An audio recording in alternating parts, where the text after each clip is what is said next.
আমরা যদি কোরআনকে জিজ্ঞেস করি যে কোরআন তুমি বলো তো বিষ্ণু ঈসা ইসলামের আচরণ কেমন ছিল, আমার নবীর আখলাক কেমন ছিল, ব্যবহার কেমন ছিল, কোরআন খুব প্রিসাইজলি আমাদেরকে জানায় এবং বলে যে ওয়া ইন্নাকা লাআলা খুলুকিন আযীম, and verily you are on a very good standard of character.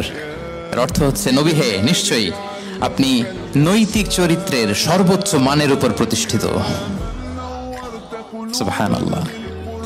চারিত্রিক মাধুর্যতা, চারিত্রিক নির্মলতা, উন্নত চরিত্র, সর্বোত্তম চরিত্র বলতে আমরা যা বুঝাই তার সবটা দিয়ে আল্লাহ তাআলা বিষ্ণু ঈসা ইসলামের চরিত্রকে নির্মাণ করেছেন। বিষ্ণু ঈসা ইসলামের মাথার চুল থেকে পায়ের নখ পর্যন্ত একটা কলমের কালির ডট ফেলার ক্ষমতা বিশ্বের কারণে, ঠিক কিনা বলেন? এজন্য আল্লাহ বলছেন ওয়া ইন্নাকা লাআলা খুলুকিন আযীম, নৈতিক চরিত্রের সর্বোচ্চ স্ট্যাটাস, সর্বোচ্চ মানে আপনি নবী হে প্রতিষ্ঠিত। এবং তিনি বলতেন ওয়া ইন্নামা বুইসতু লিউতাম্মিমা মাকারিমাল আখলাক, আমি উত্তম আচরণের পূর্ণতা দান করার জন্য এই পৃথিবীতে এসেছি, উত্তম চরিত্রের পূর্ণতা দিতে, চারিত্রিক পূর্ণতা দিতে, বিশ্ববাসীকে উত্তম চরিত্র শিখাবার জন্য এই পৃথিবীতে এসেছি। বিষ্ণু ঈসা ইসলামের চরিত্রের চাইতে সুন্দর চরিত্র এই পৃথিবীতে কারো কি হতে পারে?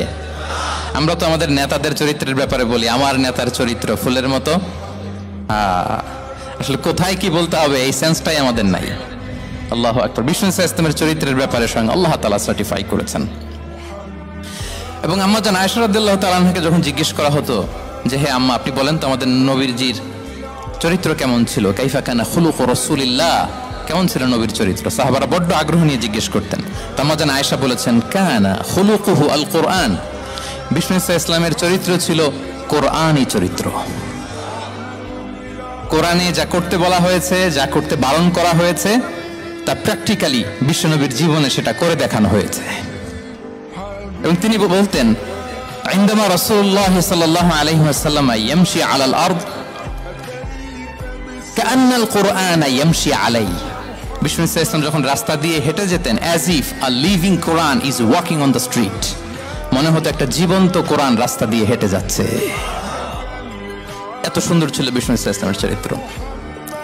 উনি যে নিজেই উত্তম আচরণের ছিলেন তাই নয়, তিনি সর্বোত্তম আচরণ যেন আমরা অর্জন করি এটার ব্যাপারে গুরুত্ব আরোপ করেছেন। রাসূল সাল্লাল্লাহু আলাইহি ওয়াসাল্লামকে জিজ্ঞেস করা হলো নবী হে, কোন জিনিস মানুষকে সবচেয়ে বেশি আল্লাহর জান্নাতে প্রবেশ করাবে?